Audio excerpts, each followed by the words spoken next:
Hello. ദീപകിൻ്റെ വിഷയവുമായി ബന്ധപ്പെട്ട് മറ്റൊരു കാര്യം കൂടി ഞാൻ സൂചിപ്പിക്കാം. എനിക്ക് ഇങ്ങനൊരു ദുരനുഭവം ഉണ്ടായി.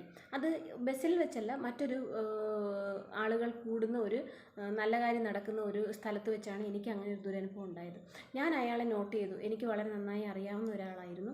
അയാൾ എന്നോട് മോശമായി അതിനു മുമ്പ് വരെ പെരുമാറിയിട്ടില്ല എന്ന് വെച്ചിട്ട് നമ്മളോട് ഇതിനു മുമ്പ് വരെ അയാൾ അങ്ങനെയാണ് പെരുമാറിയത്, അതുകൊണ്ട് ഇനി ഒരിക്കലും അയാൾ അങ്ങനെ പെരുമാറില്ല എന്ന് നമുക്ക് ആരെക്കുറിച്ചും പറയാൻ പറ്റില്ല എന്ന് എനിക്ക് ബോധ്യപ്പെട്ട ഒരു സന്ദർഭമായിരുന്നു അത്.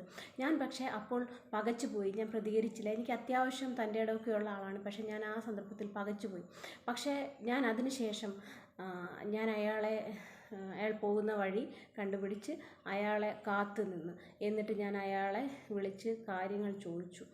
ഞാൻ അയാളെ ഒരടി കൊടുക്കാൻ വേണ്ടി കൈയെടുത്തു. അപ്പോൾ അയാൾ എൻ്റെ കാലിൽ പിടിച്ചിട്ട് പറഞ്ഞു, മോളെ എനിക്ക് തെറ്റ് പറ്റിപ്പോയി, ഞാൻ അറിയാതെ, എനിക്കന്ന് വെള്ളമാണ്, നീ നിൻ്റെ അമ്മയെ കയറി പിടിക്കുമോ?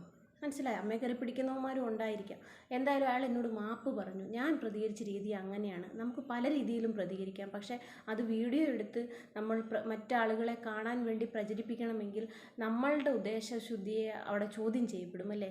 ചിലപ്പോൾ എന്തിനു വേണ്ടിയാണെങ്കിൽ പോലും ആ പെൺകുട്ടി ആ വീഡിയോ എടുത്തത് വളരെ മോശമായി പോയി. ആ പെൺകുട്ടിക്ക് മറ്റെന്തോ ഉദ്ദേശമുണ്ടായിരുന്നു എന്നാണ് എനിക്ക് പറയാനുള്ളത്.